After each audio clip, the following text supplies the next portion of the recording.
आपने देखा कि धुरवा के प्रभात तारा मैदान में इस राज्य के कुछ हजार युवाओं को जुटाया गया था। एक राजनीतिक परजीवी है और उनका एक संगठन, उनके द्वारा यह जुटान था। हम लोग जिसको कह सकते हैं कि पॉलिटिकल पैरासाइट जो है, जो दूसरे पे ही डिपेंड रहता है, जिसकी फितरत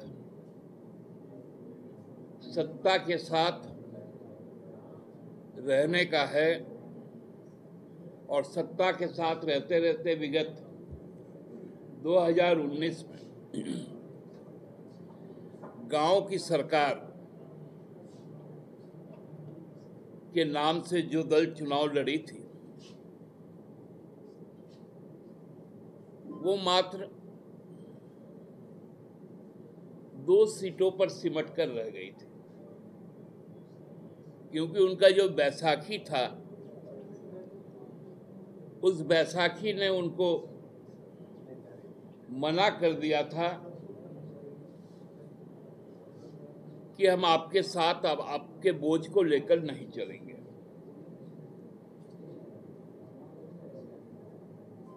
तो वो पॉलिटिकल पैरासाइट एलिमेंट जितने थे वो नकार दिए गए।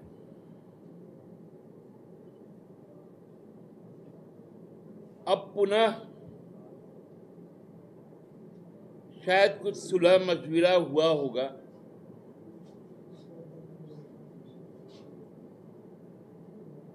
तो फिर से उनका एक नया एक तरह से जो युवाओं को छलने का, युवाओं को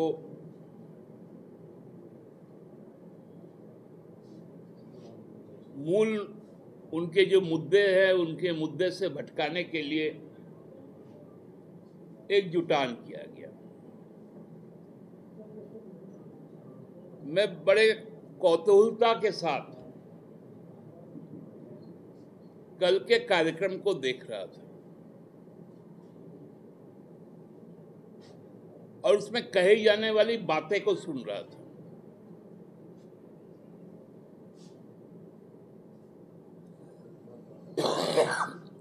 राज्य और देश के लिए विकास दर की बातें की गई। कहा गया कि विकास दर रोजगार के साथ होगा।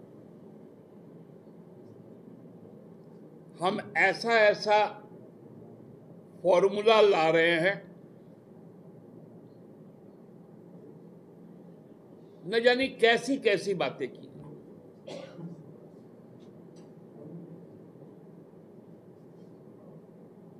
और ठीक वो कार्यक्रम समाप्त होने के बाद मुझे कुछ भाजपा के ही मित्रों ने कहा कि ये लोग तो हम लोगों से सीट मांग रहे हैं और इनके सहप्रभारी हैं चुनाव के, आसाम के मुख्यमंत्री भी हैं, जो आजकल आसाम में कम रहते हैं, झारखंड में ज्यादा रहते हैं।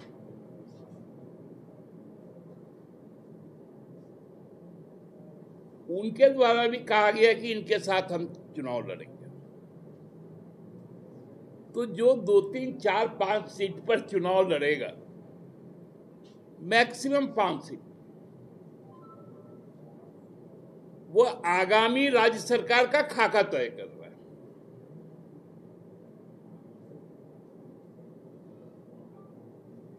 और वो परिकल्पना का राज्य सरकार, हकीकत का नहीं।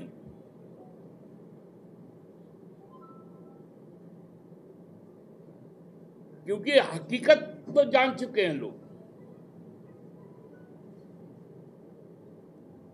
इसलिए 15 तारीख को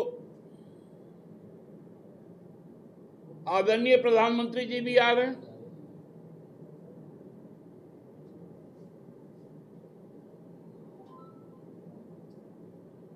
और उसके बाद और कौन नेता बच जाता है उनको भी बुलाया जाएगा।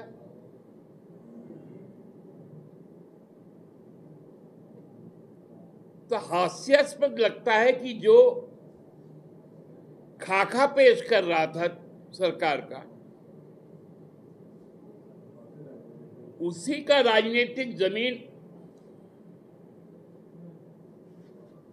2, 4, 5 सीटों तक रह गया।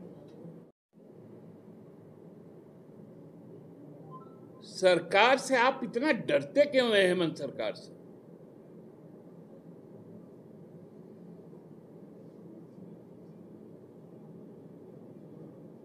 दिक्कत उन लोगों को यही हो रही कि राजनीतिक मुद्दे तो है नहीं। समाज के हर तबके के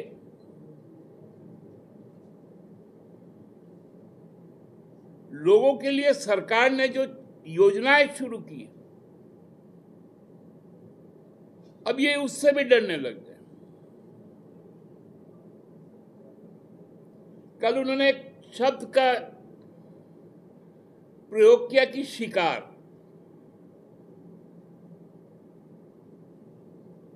ये शिकार शब्द उनके डर का कारण है।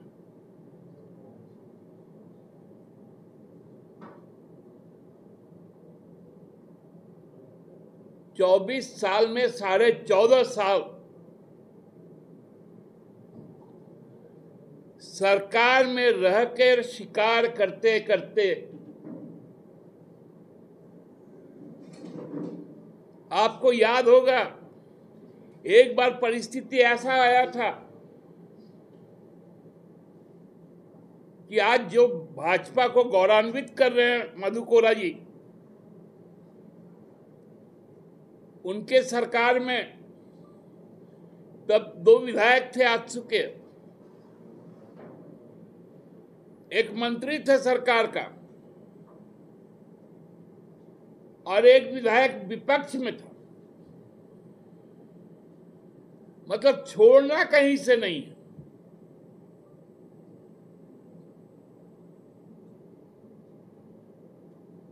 हम एक बार बार बार कहते थे कि एक ऑर्गेनाइज्ड पॉलिटिकल बार्गेन ग्रुप है। ये लोग पॉलिटिकल पैरासाइट है, जिनका जीवन दूसरे के बदन पर चिपककर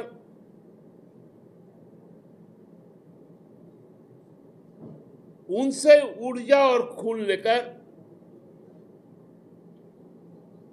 अपना जीवन यापन करना है।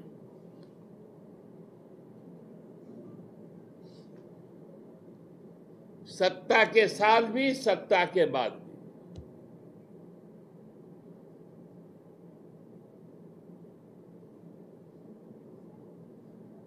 पूरी तरह से राजनीतिक तौर पर पराजित लोगों का एक जमावड़ा युवाओं के नाम पर हो रहा है। और वो इसलिए हो रहा है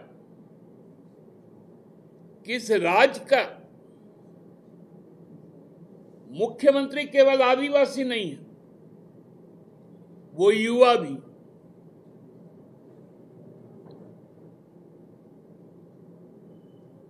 वो युवा आकांक्षा का प्रतीक है। वो युवाओं के चाहत,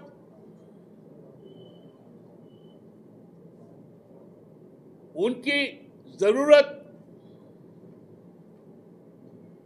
को समझता है, जानता है और करने का मादा रखता है।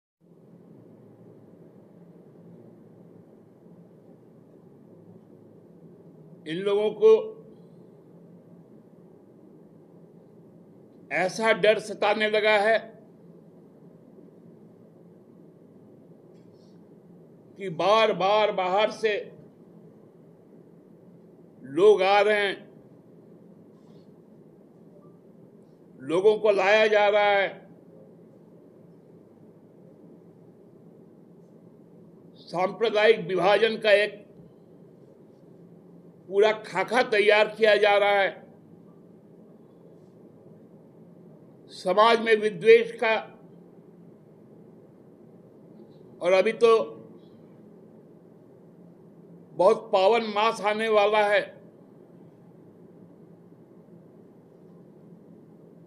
आश्विन और कार्तिक,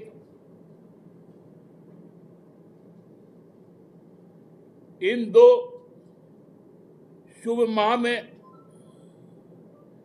अनेक अनुष्ठानें भी होंगी, जिसमें लोकतंत्र का भी पर्व होगा।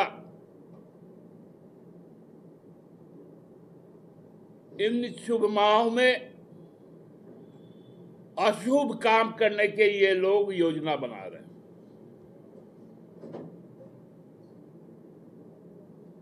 ताकि समाज में घृणा और हिंसा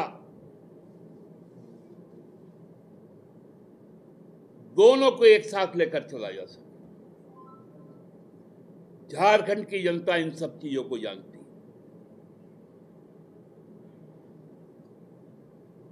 हम लोग इसके लिए पूरी तरह से, हमें मालूम है कि क्या होने जा रहा है। इस राज्य को शांत करने के लिए, क्योंकि ये वही व्यक्ति है, आसाम का मुख्यमंत्री, जो मणिपुर गया तो मणिपुर पिछले 9 से 10 महीने से लगातार जल रहा है, और हमारे प्रधानमंत्री जी उनका एक भी जिक्र नहीं करते। जहां आदिवासी को आदिवासी से लड़ाया जा रहा है, धर्म को धर्म के साथ लड़ाया जा रहा है, वही स्क्रिप्ट, वही पटकथा झारखंड में लिखने की कोशिश की जा रही है। लेकिन झारखंड